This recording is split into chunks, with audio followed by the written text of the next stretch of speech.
Então, o senhor vai falar de um evento que... Teve outro evento que eu também registrou. Registrei também, trouxe aqui para vocês, que enfim, de um senador, do Aécio. Aécio Neves. O qual eu conheci ele na campanha de 2014, e nós fomos o maior doador de campanha deles. Em 2015, ele seguiu precisando de dinheiro, eu acabei, através da compra de um predinho, não sei como, lá em Belo Horizonte, por 17 milhões, esse dinheiro chegou nas mãos dele. Aí depois, no ano seguinte, 2016, ele dizendo que esses 17 milhões era para pagar restos de campanha e tal. Que já tinha acabado a eleição. Que já tinha, a eleição foi em 2014. E a eleição de 2014 também teve um monte de caixa 2. Esse imóvel foi uma compra normal? O imóvel está no preço do mercado? Precisava de 17 milhões e tinha um imóvel que dava para fazer de conta que valia 17 milhões, enfim. Houve um superfaturamento do imóvel para justificar essa repartição, né? A gente não estava atrás de comprar um imóvel em Belo Horizonte. E de quem que era esse imóvel? Você recorda? Então, era de um jornal. A gente depois fornece. Ah, tá. Não, só para saber, mas é uma pessoa... Uma pessoa ligada a ele. Quem indicou para a compra do imóvel foi o Aécio. Tá. Aí é uma pessoa ligada, ele é um amigo dele, que tem esse imóvel. Aí esse dinheiro deve ter chegado na mão dele de alguma forma. Tá. E aí no ano... Só um detalhe, mas chegou na mão... Mas como é que foi o pagamento para o dono do imóvel? Foi legal, foi via banco mesmo. Isso. Tá. De acordo com a escritura de Minas. É de Minas. Tá. Aí tudo bem, de alguma forma chegou na mão do senador e aí, quando foi em 2016, um dia na casa dele, ele me pediu 5 milhões lá e eu não dei. E logo começou as investigações em cima de mim. Eu até chamei esse amigo dele, o Flávio, pedi a ele, pelo amor de Deus, parar de me pedir dinheiro, porque eu já estava sendo investigado e ele lá... Flávio de quê? Eu não lembro, depois eu posso te dar Flávio Jacques Carneiro. Flávio Carneiro. Aí o senhor pediu para não... E aí eu pedi o Flávio, falei, Flávio, pede o Aécio lá, ele me pediu 5 milhões lá para pagar advogado, mas eu não posso, eu estou sendo investigado. Já tinha começado a ser investigado na CEPS. Sim, Operação CEPS. Aí ele foi, acho que falou com o Aécio, porque tanto é que o Aécio parou de me ligar, nunca mais me ligou. Aí quando foi... Aí tinha sumido, o Aécio tinha sumido. Quando foi agora em janeiro ou fevereiro? Em fevereiro, eu recebo, enfim, uma ligação de um amigo em comum. Fevereiro de 2017. Isso. De 2017. Eu recebo uma ligação de um amigo em comum dizendo assim, Joesley, você tem como receber uma pessoa sábado? Eu não sabia quem era nem nada, mas como era uma pessoa conhecida minha, eu disse, tem. Enfim, eu estava até na escola, nós temos uma escola, um projeto social nosso. Eu estava lá no sábado e tal, chega a pessoa, quando eu vejo, se apresenta como Andréa Neves, irmã do Aécio. Aí ela foi lá, me disse que o Aécio mandou me procurar e tal, precisava de 2 milhões para pagar advogado. E que seriam advogados que a gente já trabalhava. Na época eu tomei nota lá e disse, André, me dá teu número aqui, deixa eu ver, deixa eu pensar, porque pagar nota de advogado não dá mais, porque eu já estou mais do que investigado e ainda ter superfaturamento de advogado por serviço não prestado, para poder, esse negócio vai dar errado. Inclusive eu avisei a ela que no fundo nós precisávamos era tentar arrumar, maquiar, fazer uns contratos fictícios ali para tentar dar ar de legalidade do que a gente tinha feito em 2014, da campanha, que teve um monte de coisa ilegal lá que a gente fez na época da campanha. Aí ela entendeu, tal, tudo bem. Eu sei que eu sumi, eu não fiz nada. O primo do Aécio procurou a pessoa que trabalha comigo. E aí falou, cobrando, falou, quem seria esse primo? É o Fred que procurou o Ricardo. Certo. Aí o Fred procurou o Ricardo procurou o Fred, alguma coisa assim, para acertar esses contratos, esses negócios. Aí, lá no meio da conversa, discutiram como acertar esses contratos fictícios e tal, o Fred cobrou de novo. E aí o Ricardo veio me cobrar. Foi quando eu falei, Ricardo, é o seguinte, eu só converso esse assunto com a Aécio, pô, eu não conheço a irmã dele. Ele manda a irmã dele num sábado vir me procurar. Se o Aécio fala comigo, eu posso pensar o que fazer, mas se o Aécio falar comigo, eu não vou fazer. Tá bem. Eu falei isso, teve um sábado, um domingo, eu não entendi bem. André me liga, me perguntando se eu ia ao Rio de Janeiro, se eu estava indo no Rio. Eu falei, não, André, eu não estou indo no Rio, eu estava em viagem. Ele falou, não, então eu confundi e tal.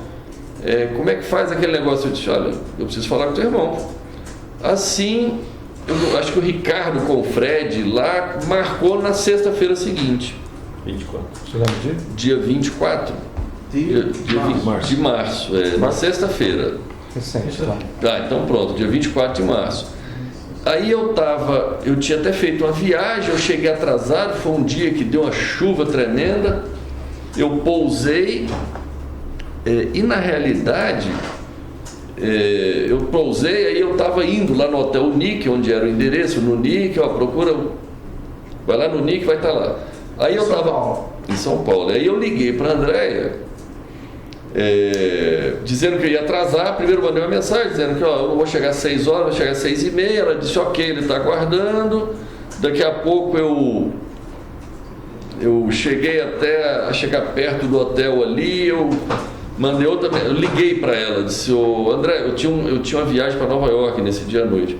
Falei, André, eu acho que não vou conseguir ir lá encontrar o Aécio, porque eu tenho uma viagem para Nova York e eu estou enrolado aqui. E ela no telefone se mostrou exaltada, dizendo, não é possível, tal, não me fala isso. Aí eu falei, não, tudo bem, deixa eu ver se atraso meu voo para Nova York, eu vou lá. O senhor tem registro dessa ligação para ela? Eu tenho mensagem de texto, e ligação deve ter as ligações, eu tenho a mensagem que eu mandei para ela, que ela me mandou. Vai fornecer isso para nós. Com certeza. Aí eu falei, tá bom, então eu vou lá. Cheguei lá, já tinha uma pessoa, devia trabalhar com ele, me esperando. Eu subi no quarto, no 7º andar. Aí cheguei lá, enfim, ele estava meio exaltado, acho que falando com algum repórter, porque alguém... Quando o senhor subiu direto ou se identificou na... Não, eu subi direto. Tinha alguma pessoa me esperando lá na porta já do hotel. Quando eu cheguei, essa pessoa que eu não conheço, deve trabalhar com ele, já me levou direto, subiu, eu não fiz registro nenhum. O senhor chegou com o seu carro? Com o meu carro, parei no valet e subi. Tá. Aí subi, fui direto lá, cheguei lá, ele estava meio exaltado, acho que falando com algum repórter, algum jornalista sobre algum problema, acho que sobre a delação da Odebrecht. Aí desligou e tal, ainda reclamou que o pessoal da Odebrecht delatou ele e tal. Enfim, eu fiquei calado. Ele sentou, acalmou um pouco lá, e aí se deu, nós começamos a conversar. E qual foi o primeiro ponto do diálogo da conversa? Então, basicamente, a conversa com a Aécio... O senhor, quem marcou foi ele que tinha uma pauta, ou o senhor também tinha uma pauta? Porque ele queria os 2 milhões. 2 milhões. Mas antes de tocar nesse tema, ele falou de alguma coisa quando ele desligou? Qual foi o comentário dele sobre ele? Então, com a Aécio, primeiro ele se mostrou bastante incomodado com o negócio da delação da Odebrecht. Depois ele fez comentários em relação à necessidade, que ele tinha conversado com o Rodrigo, que tinha conversado com o presidente Michel na necessidade. Rodrigo Maia, né? Presidente da Câmara, que eu não conheço. Aí falando que negócio do abuso de autoridade, que tinha que aprovar o abuso de autoridade, tinha que aprovar o negócio do Caixa 2 para poder resolver os problemas, se livrar desses problemas e tal. Aprovar o negócio do Caixa 2 é o quê? É a lei, né, do Caixa 2 para anistiar o Caixa 2 para resolver. Inclusive eu comentei com ele, eu falei, pois é, Wes. Inclusive porque é o seguinte, eu relatei para ele, eu falei, até chamei o teu pessoal lá, o teu primo, o pessoal, está reunido lá, vendo como é que nós vamos fazer os contratos fictícios ali para dar ar de normalidade naquilo, porque... Enfim, eu expliquei para ele que tem vários, tem de publicidade, tem de pesquisa, tem de toda a natureza. Da época da campanha, 2014. Eu expliquei para ele que, apesar do Lúcio Funaro estar preso, vamos dizer, a única coisa que está dando certo até agora é um contrato fictício que eu tenho com o Lúcio, de 100 milhões, e que eu falo na imprensa que tem esse contrato e tal, né? Enfim... Aí eu falei, olha, tem que dar arma de normalidade. Ele falou, não, mas nós vamos dizer que terça-feira seguinte estava acertado que ia passar a lei do Caixa 2 ia estar tudo resolvido e tal. Eu falei, pois é, mas depois tem a questão do abuso de autoridade. Eu falei, realmente e tal, enfim, se deu nesse ano. Logo em seguida eu falei para ele agora dos 2 milhões, eu expliquei para ele que não dá para pagar advogado, que ia ser remontar mais problemas. Eu sugeri a ele que pague em dinheiro. Eu falei para ele, ele falou, mas como paga? Eu disse, se for você que vai receber, eu pago pessoalmente. Se for alguém, eu mando alguém. Se for alguém que trabalha contigo, eu mando alguém que trabalha comigo. Resolvendo ali, ele nominou que seria o Fred, queria cuidar disso. Terminado, Fred, o primo dele, terminada a história dos 2 milhões, que ia ser tranches de 500 mil por semana. Seriam 4 pagamentos de 4 pagamentos semanais. de 500, isso. Não semanais consecutivos, porque a gente tem dificuldade de arrumar dinheiro, tanto dinheiro assim. Aí então deixa para marcar, mas tem uma periodicidade já definida ou não? Não. Essa semana liga, vai dar, tá? combina. É combinado entre você e o Aécio ou entre... Entre eu e o Aécio, que está combinado. A operacionalização se dá com o Fred e o Ricardo. Tá. Isso. Agora o Aécio não se mete mais porque A decisão foi tomada... foi tomado 2 milhões, vai ser em dinheiro, vai ser o Fred, vai ser o Ricardo. Aí os dois se acertam. Tá. Desse valor, já houve algum pagamento? Teve acho que teve o primeiro. O acerto foi dia 24. Dia 24. Esse primeiro pagamento, você sabe quando foi? Acho que foi ontem. Ontem. Se concretizou mesmo? Tá. Quem fez o pagamento da sua parte? Foi o Ricardo. O Ricardo, que vai prestar depoimento ainda, né? Esse dinheiro, como é que foi? O senhor sabe detalhes? Como é que foi gerado o dinheiro? E foi em espécie, né? É espécie, recebimentos nossos. A gente recebe muito, a gente recebe na Coronel, mas recebe em espécie. E onde é que foi pago isso? Em que local? Puxa, eu não sei os detalhes, Vamos tem que pegar ver com com o o Ricardo. Ricardo. Eu estava viajando, estava fora do O país. que mais que foi tratado nessa... Enfim, Aí aí tem uma questão. Esses 2 milhões, a irmã relata que era para pagar um advogado que ele estava dois precisando, advogados. ou era para receber por intermédio do advogado. O que eu quero dizer é o seguinte, ele já chegou a pedir dinheiro para pagar a dívida de campanha, etc. Esses 2 milhões, ele disse para que ele ia usar? Não, ou os advogados seriam um instrumento eu para não sei, tio. transitar esse dinheiro? Mas quando pede sempre é para pagar alguma coisa, para o que o senhor falou, né? Ou é a dívida passada de campanha, para financiar a campanha. Me corrija se estiver errado, o senhor falou mais cedo que era para inserir isso numa nota de advogado que já trabalhava com o senhor. Isso, para pegar um advogado que já trabalha conosco. Superfatura. Superfatura, põe mais 1 milhão. Isso, só que isso aí eu não aceitei. Ele falou, não, isso não dá. Vamos tentar pagar. Seriam os advogados? Eu não lembro de cabeça. Se for importante, eu tento pegar. Se eu puder trazer depois quem seriam os advogados. Então. Ele me falou na época, eu não sou ligado a ele, eu não conheço os O advogados. Ricardo sabe? Pode ser que saiba, eu tenho que perguntar para ele. Mais uma coisa? Então tá. Mas aí tem Se esse nome está mencionado nos áudios? Não lembro, acho que não. Tudo bem. Se depois quiser consultar também. Nós verificamos. Outra coisa. Qual É porque eu nem dei assunto ao advogado, porque a gente já está cheio de problema nas notas passadas, né, precisando, enfim, aí falou, eu não posso gerar mais problema ainda. Tá. Qual o tema que foi tratado nessa conversa? Depois do 2 milhões? Pronto. Aí encerrou então a questão do 2 milhões, eu fui perguntar a ele, consultar a ele sobre a Vale. Porque na realidade, deixa eu voltar um ponto aqui, quando a irmã dele me pediu 2 milhões... Já que o outro tema passado, porque ele chegou a comentar de duas leis. Uma seria a lei de abuso de autoridade, que tinha que aprovar. E a falou que também. E a do Caixa 2. E a do Caixa 2, que era uma anistia geral. Pronto, e tal. O que mais que ele falou? Estava sendo feito de que forma e se está sendo feito, ou está sendo concretizado, em que pé que está isso? Ele me disse que queria ser votado esse negócio terça-feira, que já tinha conversado com o Rodrigo Maia, que tinha falado com o presidente Michel Temer.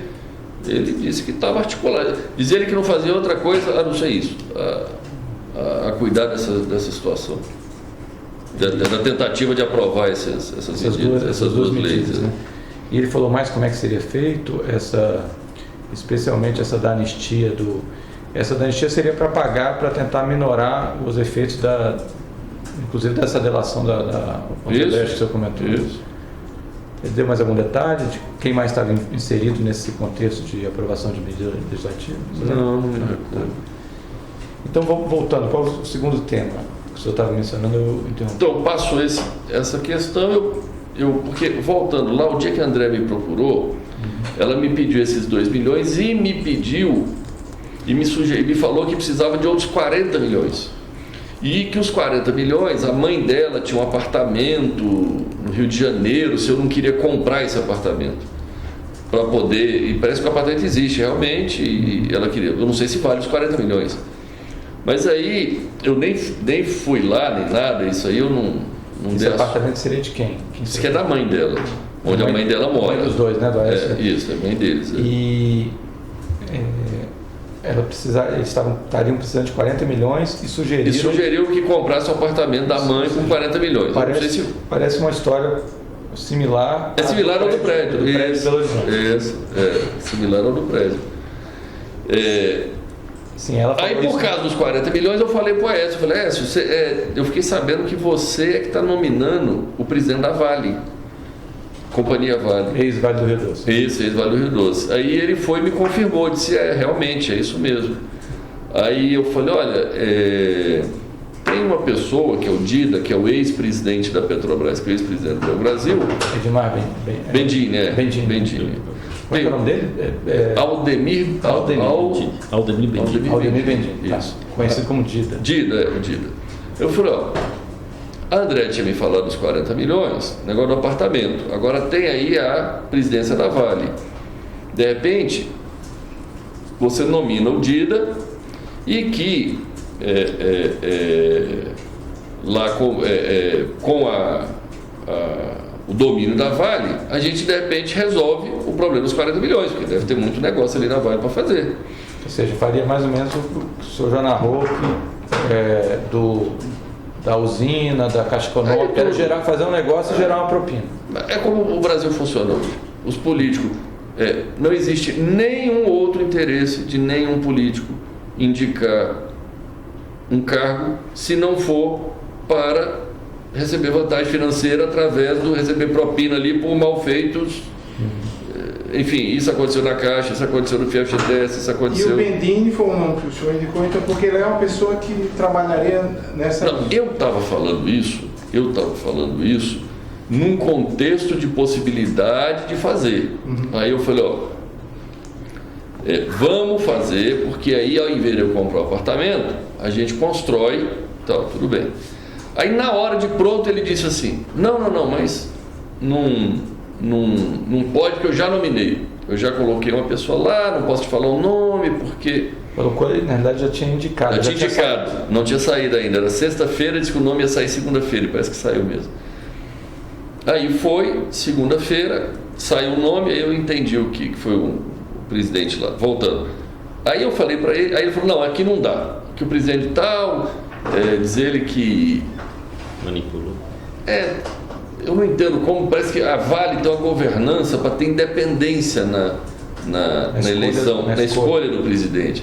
Mas parece que eles têm algum jeito de fraudar esse troço e virar presidente alguém com nominação política. Ou seja, a Vale deve recrutar no mercado alguém.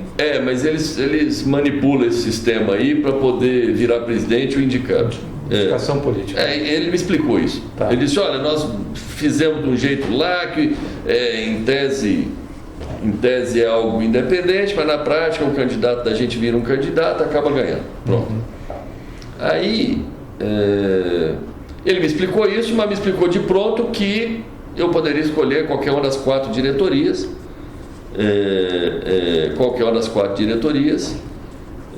que eu escolhesse lá e tal, que botava quem eu quisesse, se fosse o Dida, eu botava o Dida, ou pronto. Enfim, aí eu não conheço a Vale, eu não conheço a diretoria. Eu falei, Aécio, tá bom, deixa eu pensar. Aí ele fez muita questão de dizer, esse negócio de 40 milhões esquece, fala pro Dida esquecer disso. É o seguinte, todo o meu assunto é com você. falando em relação a mim, dizendo, ó, todo assunto, acerto, eu não quero ter relação e contato com outra pessoa, quero, vamos dizer, nesse contexto, eu falei, não, tá bom, tá bem, já entendi. E aí ficou assim, o negócio da diretoria da Vale para poder ser, de repente, a solução para gerar o tal dos 40 milhões e coisa. E basicamente acho que no geral foi isso. Aí depois tem que pegar o áudio e lembrar de outros detalhes. Mais alguma coisa? Valela? Pedro? Eu só tenho, na verdade, uma dúvida. Lá atrás, voltando ao primeiro tema, você falou que tinha um esquema PMDB da Câmara. Isso. Lá atrás, no primeiro tema. Isso. Na hora que eu estava fazendo notas aqui, me passei. O senhor falou que havia alguns envolvidos, que eu sabia. Nominou o presidente Michel Temer e nominou mais algumas pessoas. E de mais algumas pessoas. O senhor tem conhecimento de quem seria que participaria disso? Então, eu posso falar só dos que eu efetivamente fiz negócio, que é com o presidente Michel, com o Eduardo e com o Lúcio. Só para Eduardo Cunha e Lúcio Funaro. Isso é do que eu tenho conhecimento. Okay. Agora, que eu tenho conhecimento também que o Michel Temer foi quem, o presidente Michel é quem nominou Wagner Rossi na época, e ele é que nominou todos os ministros da Agricultura até antes da Cátia Abreu. Foi a nominação dele. Eu ouço na imprensa que o ministro Eliseu Padilha, que eu nunca tive, eu conheço ele, mas nunca tratei de nada ilícito com ele. Aí tive já eu conheço o Moreira Franco, a minha vista aqui é o grupo do presidente Michel, né, que é o Moreira, Eliseu Padilha, o Gedel, o que eu ouço na imprensa, né?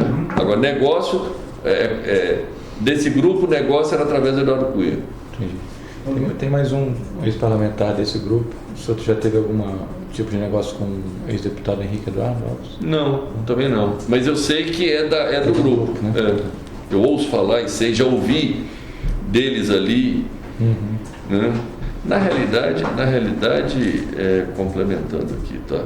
Eu ouvi isso, não é só da imprensa, não. Eu já ouvi isso deles. Né? Tá? Okay. De que esse é o grupo deles. Entendi. Só para finalizar, já que a gente está falando de relação pessoal, o Lúcio o senhor conheceu como? Conheci em 2011 através de um amigo em comum, que foi assim que eu dei entrada no pedido do FIEFGTS. Na época eu achei que tinha sido uma coincidência. Hoje eu acredito que não foi coincidência. Eu dei entrada no pedido do financiamento do FIEFGTS, eu não conhecia o Lúcio nem ninguém. Na semana seguinte aparece um amigo em comum, foi lá no meu escritório e disse: Wesley, eu tenho uma pessoa querendo te conhecer. Aí foi lá, me apresentou, falou: esse rapaz chama Lúcio Funaro, ele quer te conhecer, eu não sei o que é, saiu da sala e me deixou sozinho com o Lúcio. Aí o Lúcio veio dizer: você deu entrada lá no FIEFGTS, no pedido, eu tenho como lhe ajudar, eu tenho pessoas lá e tal, e se referiu ao Fábio Cleto. Tá. Foi daí para frente que isso acabou virando o modus operandi do Lúcio e do Eduardo, e que eu entendo do grupo ali, que ficam mapeando aonde você faz negócio, negócios legítimos seu no dia a dia. Vamos dizer, esse negócio do FIEFGTS, nós construímos a fábrica. A fábrica existe, construiu, não foi desviado o dinheiro, a gente paga o juro, está lá. Só que, assim como os outros, eles ficam mapeando aonde é que você tem problema, onde é que você tem negócio, eles vão lá, criam um problema, criam dificuldade, você faz um acerto com eles, aí a coisa anda. Basicamente, esse é o modus operandi dessa turma. Alguma coisa? Não, mais nada. Pedro? Tá.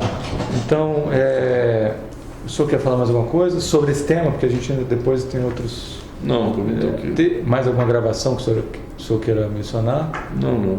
Tá. Então vamos encerrar esse termo 2, dia 7 de abril de 2017.